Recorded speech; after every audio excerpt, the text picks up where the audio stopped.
Bismillahirrahmanirrahim. Assalamualaikum warahmatullahi wabarakatuh. Allahumma sholli ala sayyidina Muhammad wa ala sayyidina Muhammad. Izin saya Dina, izin untuk memberikan pertanyaan. Tadi luar biasa sekali dijelaskan mengenai betapa pentingnya birrul walidain. Nah, yang ingin saya tanyakan Ustadz, ketika kita berbicara hak dan kewajiban, ada yang namanya hak dan kewajiban orang tua dan anak.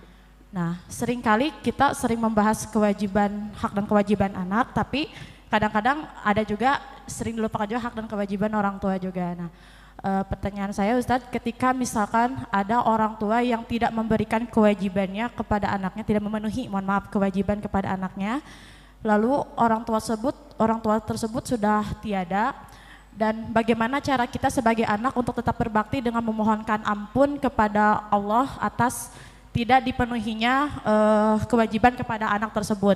Apakah ada amalan khusus untuk itu, dan apakah tidak dipenuhinya kewajiban kepada anak itu dapat dihapuskan ketika anaknya sudah ridho akan hal tersebut?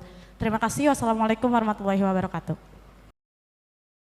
يهملون تربية أولادهم، وهذا يعني فيه بحث طويل ويحتاج إلى كلام طويل هذا الأمر.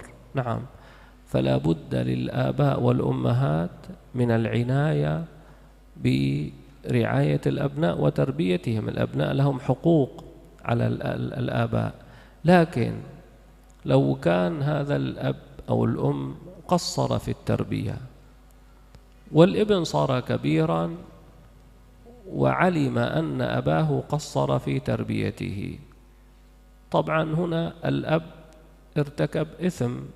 إذا كان التقصير في التربية سبب وقوع الابن في المعاصي، فالأب ارتكب إثما. هذا الإثم هو فيما بينه وبين الله، فالابن لا يستطيع إسقاط هذا الإثم، لكن يستطيع أن يستغفر، يقول يا رب اغفر لي والدي تقصيرهما في تربيتي. هذا الدعاء بالمغفرة لعله يذهب ذلك الذنب، لكن رضا الابن لا يكفي وحده ويقول أنا رضيت بما قصر أبي. لا، أنت تسامحه بحقك أنت.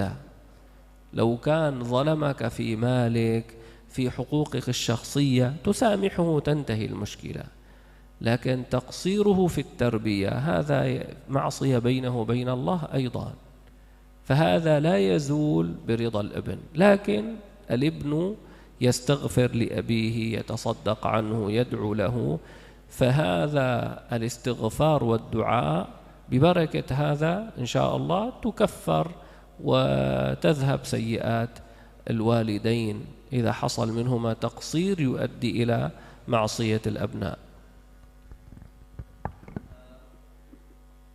Pertanyaan yang ditanyakan merupakan fenomena yang betul dan banyak terjadi dalam masyarakat. Maka sebenarnya kita perlu mengadakan pembahasan yang cukup panjang untuk apa hak-hak dan kewajiban kewajiban orang tua kepada anak-anaknya. Namun perlu kita bergarisbawahi bahwasanya kedua orang tua sehendaknya memberikan perhatian khusus dalam mendidik anak-anaknya. Namun apabila orang tua itu lalai dalam melaksanakan kewajibannya dalam pendidikan anaknya, memberikan pendidikan terbaik untuk anaknya, memberikan hak-hak anaknya, maka orang tua tersebut melakukan sebuah salah dan orang tua tersebut melakukan sebuah dosa. Namun pertanyaannya, apakah dengan kita meridhoi sebagai anak, ya udah kita, ya Allah kami ridho atas kesalahan dan kelalaian yang dilakukan orang tua kami, apakah keridhoan seorang anak cukup untuk menghapusi dosa orang tuanya karena ia lalai dalam pendidikan anaknya? Jawaban beliau adalah tidak cukup, karena hubungan dosa ini, kesalahan yang dilakukan ketika seorang lalai dalam mendidik anaknya adalah dosa antara ia, orang tua, dan Allah Subhanahu wa taala. Apabila dosa dilakukan antara seorang hamba dan Tuhannya, tiada ada yang bisa menghapusi kecuali Allah Subhanahu wa taala. Namun apa yang seorang anak bisa lakukan? Yang bisa kita lakukan adalah senantiasa berdoa, senantiasa meminta Allah Subhanahu wa taala untuk mengampuni dosa kedua orang tua kita. Insya Allah dengan doa yang kita panjatkan, Allah Subhanahu Wa Taala Maha Mulia, semoga Allah Subhanahu Wa Taala mengampuni dosa antara orang tua kita dengan Allah Subhanahu Wa Taala yang disebabkan oleh kelalaian yang ia lakukan dalam mendidik kita. Beda lagi apabila dosa tersebut karena hubungan kita dan orang tua. Misalnya ada harta kita yang diambil oleh orang tua kita. Nah itu dosanya juga melibatkan hak kita dan orang tua. Apabila gambaran seperti ini dan kita meridhoi apa yang orang tua kita ambil dari harta kita, karena itu menyangkut diri kita, menyangkut kepemilikan, maka insya Allah Allah Subhanahu Wa Taala juga akan mengampuni dosa antara sang anak dan orang tuanya apabila menyangkut hak sang anak.